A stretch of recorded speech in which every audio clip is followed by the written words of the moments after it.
Hello guys 2 டேஸ்க்கு முன்னாடி பார்த்தீங்கன்னா சூப்பர் ஸ்டார் ரஜினிகாந்த் பார்த்தீங்கன்னா ஒரு ட்வீட் போட்டிருந்தார் எக்ஸ் பிளாட்ஃபார்ம்ல. இந்த வீடியோ பார்த்தீங்கன்னா நம்ம அன்னைக்கே பண்ணிக்கலாம். அவர் மெத்தடே நம்ம ஃபாலோ பண்ணிப்போம். ஏன்னா பார்த்தீங்கன்னா அவர் ட்வீட்டே பார்த்தீங்கன்னா 5 டேஸ் கழிச்சு தான் போட்டார் மேட்ரு நடந்ததுக்கு அப்புறம். ஸோ இப்போ பார்த்தீங்கன்னா அவர் மெத்தட் நாமளே ஃபாலோ பண்ணிக்கலாம். ஸோ மேட்ரு என்னன்னு பார்த்தீங்கன்னா மறக்காம வீடியோ லைக் பண்ணி வச்சுக்கோங்க. ஸோ ஆதவ் அர்ஜுன் இருக்கிற டிவிகேயோட முக்கிய மெம்பர் ஆதவ் அர்ஜுன் அவர் பார்த்தீங்கன்னா ரஜினிகாந்த் மேல ஒரு கமெண்ட்டை பாஸ் பண்ணியிருந்தாரு. அது பார்த்தீங்கன்னா கமெண்ட் பார்த்தீங்கன்னா தப்பாலாம் இல்லை, நார்மலான கமெண்ட் தான் பாஸ் பண்ணாரு. நீங்க அரசியலுக்கு வந்து வரேன்னு சொல்லிட்டு வராம இருந்தீங்க. அப்புறம் பார்த்தீங்கன்னா ஒரு கட்சியோட அழுத்தத்தினால பாத்தீங்கன்னா நீங்க வராம போயிட்டு இருக்க ஒரு காரணமா இருந்திருக்கு. இததான் பாத்தீங்கன்னா சொன்னாரு.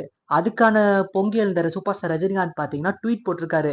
இப்பதான் பாத்தீங்கன்னா பொங்கல் மாதிரி பொங்கி எழுந்தாரு. இதுக்கு முன்னாடி பாத்தீங்கன்னா பொங்கல்னே கிடையாது. இதுக்கு முன்னாடி நிறைய பொலிட்டிஷியன்ஸ் பாத்தீங்கன்னா நிறைய விதமா சொல்லியிருக்காங்க, நிறைய விதம் ட்ரோல்ஸ் பண்ணிருக்காங்க, மீம்ஸ் போட்டிருக்காங்க. அப்பெல்லாம் பாத்தீங்கன்னா அமைதியா இந்த சூப்பர் ஸ்டார் ரஜினிகாந்த் பாத்தீங்கன்னா இப்ப பாத்தீங்கன்னா அதுக்கான ட்வீட் போது கண்டனத்தை போட்டிருக்காரு. இது பாத்தீங்கன்னா உங்களுக்கு கால பதில் சொல்லணும் பாத்தீங்கன்னா ஒரு ஸ்டேட்மெண்ட் வேற விட்டுருக்காரு.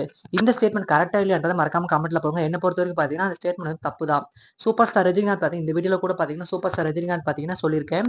ஸோ இதை சொல்லாம கூட நிறைய பேரை சொல்லி கூப்பிட்டுருக்காங்க. அதுக்கப்புறம் பாத்தீங்கன்னா பேட் வேர்ட்ஸ் யூஸ் பண்ணிருக்காங்க. இந்த மாதிரி நிறைய பேர் பண்ணிருக்காங்க. அப்பெல்லாம் பாத்தீங்கன்னா சூப்பர் ஸ்டார் ரஜினிகாந்த் பாத்தீங்கன்னா நல்ல மௌனமா இருந்துட்டு இப்ப பாத்தீங்கன்னா ஒரு ஆயுதத்தை எடுத்திருக்காரு. எக்ஸ் பிளாட்ஃபார்ம் பாத்தீங்கன்னா அவரோட ஆயுதத்தை எடுத்து பாத்தீங்கன்னா ட்வீட் போட்டிருக்காரு. ஸோ இதை பத்தி உங்களோட கமெண்ட்ஸ் பத்தி மறக்காம கமெண்ட் செக்ஷன்ல போடுங்க.